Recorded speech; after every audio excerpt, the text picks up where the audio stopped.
Bom dia, sétimo ano, tudo bem? Vamos falar um pouquinho sobre os órgãos vegetativos das plantas. Então, os órgãos vegetativos são caule, folha e raiz. Mas, tia, por que as flores não aparecem? Aí eu lhe respondo.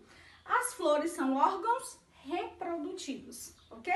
Então, o caule a gente vai ter basicamente dois tipos, aéreo e subterrâneo, além dos aquáticos, ok? Então, plantas aquáticas vão ter também caules aquáticos.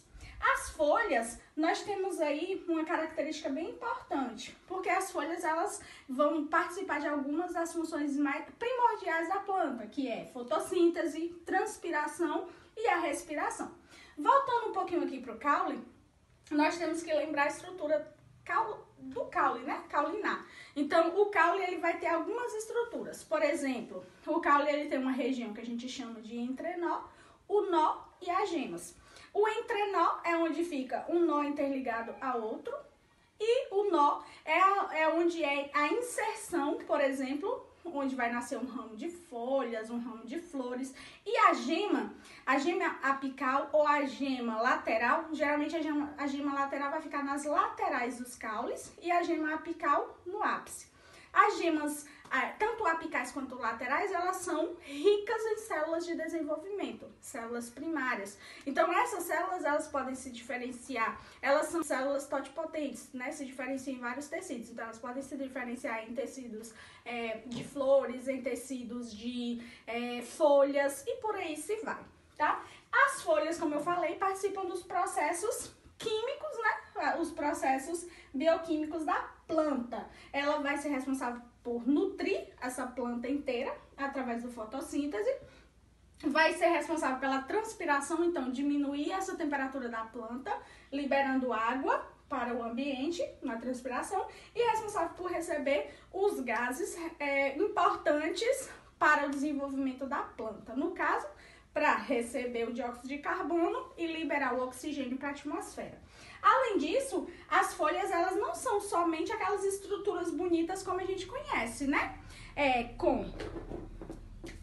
Então aqui eu tenho, né, uma folha. As folhas elas não vão ser apenas sempre essas estruturas bonitas. Aqui a gente tem o limbo, que é a folha mesmo. Aqui a gente tem pecíolo.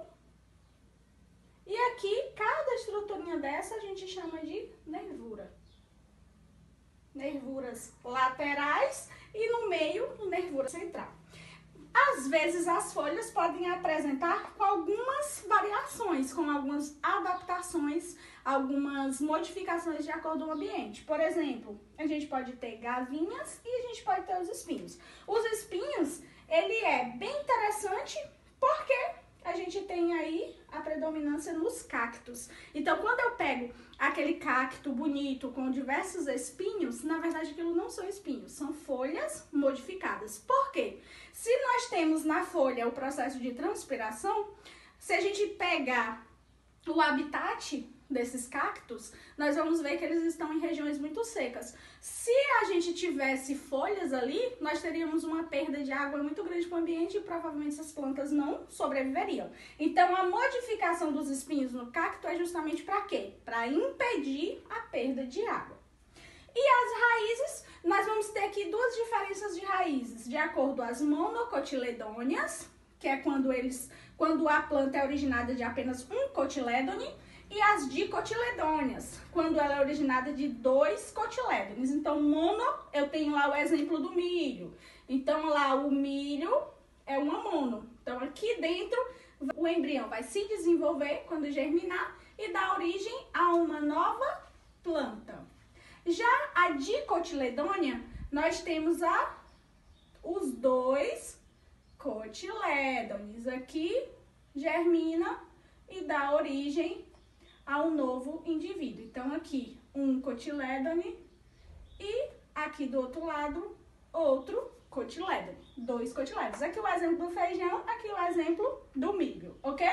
Então, nós temos as raízes nas monocotiledôneas, elas são fasciculadas.